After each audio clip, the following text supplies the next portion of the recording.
Hello दोस्तों, नमस्कार। आप लोग सभी लोगों का बहुत बहुत स्वागत है एजे स्टडी पॉइंट में। वर्णमाला में स्वरों के वर्गीकरण कितने प्रकारों में किया गया है और संरचना के आधार या बनावट के आधार पर और श्वास की मात्रा के आधार पर और उच्चारण स्थान के आधार पर, इन सभी के बारे में हम लोग बिल्कुल डिटेल से जानेंगे इस वीडियो में। उम्मीद करता हूँ आप सभी ने पहले वाले पार्ट को देखा होगा। अगर नहीं देखे हैं तो प्लीज़ इसको डिस्क्रिप्शन में लिंक मिल जाएगा, वहाँ से आप देख सकते हैं। चलिए हम लोग स्टार्ट कर रहे हैं। पहला जो हेडिंग है आज का, संरचना के आधार पर, यानी कि जो वर्गीकरण किया है स्वरों के वर्गीकरण संरचना के आधार पर, इसे कहा जाता है बनावट के आधार पर। तो मूल स्वर, पहले तो मूल स्वर हो और दीर्घ स्वर, संयुक्त स्वर, इन दोनों में विभाजित किया गया है संरचना के आधार पर। वहीं मूल स्वर की संख्या 4 होती है। मैंने इस बात को पिछले वीडियो में बताया था। जो छोटा आ, छोटी ई, छोटा ऊ और री है, ये सभी मूल स्वरों में रखे गए हैं। और दीर्घ स्वर की बात करें तो दीर्घ स्वर इन्हीं मूल स्वरों से मिलकर बने होते हैं। आपको जो जब दीर्घ संधि पढ़ेंगे वहाँ भी इसका काफ़ी विस्तृत से वहाँ चर्चा किया जाएगा। तो जो आ है, आ प्लस आ मिलकर आ हो गया, यानी दीर्घ हो गया। और इसी प्रकार ई मिलकर ई हो गया, और ऊ प्लस ऊ मिलकर बड़ा ऊ, और री प्लस री मिलकर बड़ी री। इस प्रकार से आप लोग देख सकते हैं। तो ये सभी दीर्घ स्वर हो गए। और संयुक्त स्वर, संयुक्त स्वरों में आ प्लस ई मिलकर ए बन गया, और आ प्लस ए मिलकर ऐ बन गया, और आ प्लस ऊ मिलकर ओ बन गया, और आ में ओ मिल गया तो औ बन गया। इस प्रकार से संयुक्त स्वरों की संख्या भी है 4। इस बात को भी नोट कर लीजिए, संयुक्त स्वर हैं 4। और दीर्घ स्वर कितने हैं? तो दीर्घ स्वर भी हैं 4। और मूल स्वर कितने हैं? मूल स्वरों की संख्या भी है 4। उम्मीद है यह कॉन्सेप्ट आपको क्लियर हो गया होगा। इस प्रकार से दीर्घ स्वर, आयुक्त और संयुक्त स्वरों की रचना होती है। तो बनावट के आधार पर हम लोगों ने देखा मूल स्वर, दीर्घ स्वर और संयुक्त स्वर। चलिए आगे बढ़ते हैं और श्वास की मात्रा के आधार पर स्वरों को कितने प्रकारों में बांटा गया है इसके बारे में देखें। तो 3 प्रकारों में भी इसको भी बांटा गया है। पहला ह्रस्व स्वर है, और दीर्घ स्वर है, और प्लुप्त स्वर है। तो ह्रस्व स्वर किसे कहते हैं? ह्रस्व स्वर कहते हैं जिनके उच्चारण में कम समय लगता है, यानी कि लगभग एक मात्रा के बराबर समय लगता है, एक मात्रा उच्चारण के बराबर समय लगता है। ऐसे स्वरों को ह्रस्व स्वर कहते हैं। ठीक इसी प्रकार से दीर्घ स्वर है। दीर्घ स्वर किसे कहते हैं? तो ऐसे स्वर जिनके उच्चारण में 2 मात्रा काल के बराबर समय लगता है, उन्हें दीर्घ स्वर कहते हैं। और प्लुप्त स्वर कहते हैं जिनके उच्चारण में लगभग सबसे ज़्यादा, यानी कि ह्रस्व और दीर्घ से भी ज़्यादा समय लगता है, लगभग 3 मात्रा के बराबर समय काल लगता है इनके उच्चारण में, इन्हें कहते हैं प्लुप्त स्वर। तो ह्रस्व स्वर कितने हैं?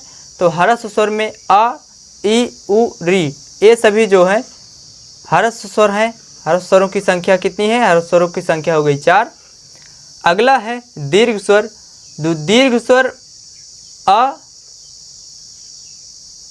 ई, उ, री, यानी री नहीं आएगा, री तो आ गया ह्रस्व स्वर में। अब बड़ा आ, बड़ी ई, बड़ा उ, ए, ऐ, और साथ साथ में ओ और औ, यानी कि 3, 2, 5, 2, 7 स्वर हो गए दीर्घ स्वर। श्वास की मात्रा के आधार पर, यानी कि श्वास की मात्रा के आधार पर। और प्लुत स्वर का प्रयोग मुख्यतः संस्कृत भाषा में किया जाता है। संस्कृत में जैसे ओम का उच्चारण किया जाए तो ओम कहने में टाइम लगता है, कुछ इस तरह का उसका सिंबल होता है, इस तरह का चिन्ह लगा दिया जाता है। जैसे राम कहा जाए, र के बाद कुछ इस तरह का सिंबल आता है तो फिर राम का उच्चारण होता है। तो इसका प्रयोग किया जाता है। उम्मीद करता हूँ यह भी आपको समझ में आ गया होगा। अगला है उच्चारण के आधार पर। तो उच्चारण के आधार पर जो स्वरों का प्रकार है, यानी कि जो आ है, आ प्लस आ, ये दोनों मिलकर यानी कि छोटा और बड़ा आ, इनका उच्चारण कंठ से होता है यानी कि गले से होता है। और ई प्लस ई दो यानी कि ई, छोटी ई और बड़ी ई, इन दोनों का उच्चारण होता है तालव्य से यानी तालु से। और ऊ और बड़ा ऊ, इन दोनों का उच्चारण होता है ओष्ठ से यानी कि होंठ से। और री का उच्चारण होता है मूर्धा से। और अंक का उच्चारण तो होता है अनुनासिक से यानी इसे नासिक और निरनुनासिक भी कहा जाता है। और अह का उच्चारण होता है कंठ से। तो इस प्रकार से इनके उच्चारण स्थान के आधार पर वर्गीकरण देखा आप लोगों ने। और वहीं संयुक्त स्वर हैं ए, ऐ, ओ और औ, ये चारों के उच्चारण स्थान इन्हीं कंठ, तालव्य, ओष्ठ, मूर्धा, इन सभी के आधार पर भी इसका भी किया गया है। यानी कि ए का उच्चारण स्थान है कंठ तालव्य और ऐ का भी है कंठ तालव्य, ओ और औ का भी है कंठ और ओष्ठ। क्यों है?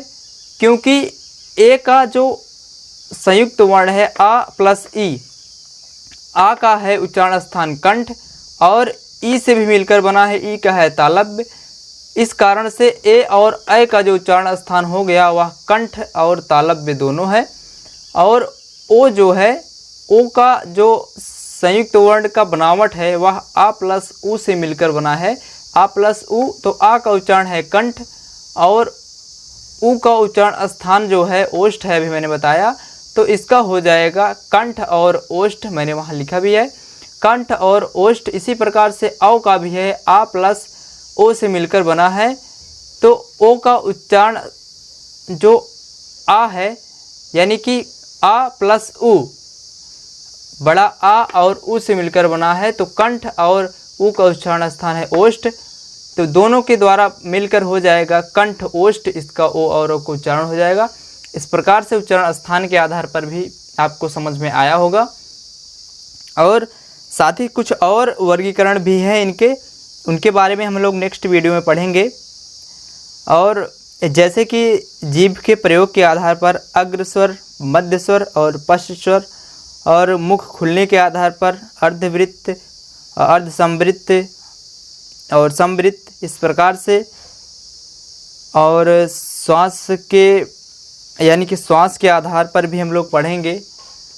श्वास का तात्पर्य है घोषत्व के आधार पर, घोष यानी जो श्वसन का कंपन होता है यानी स्वर तंत्रियों में कंपन होता है घोष, आप सभी लोगों को पता होगा। उसके आधार पर भी हम लोग देखेंगे कौन कौन सा कहाँ से उच्चारित होता है।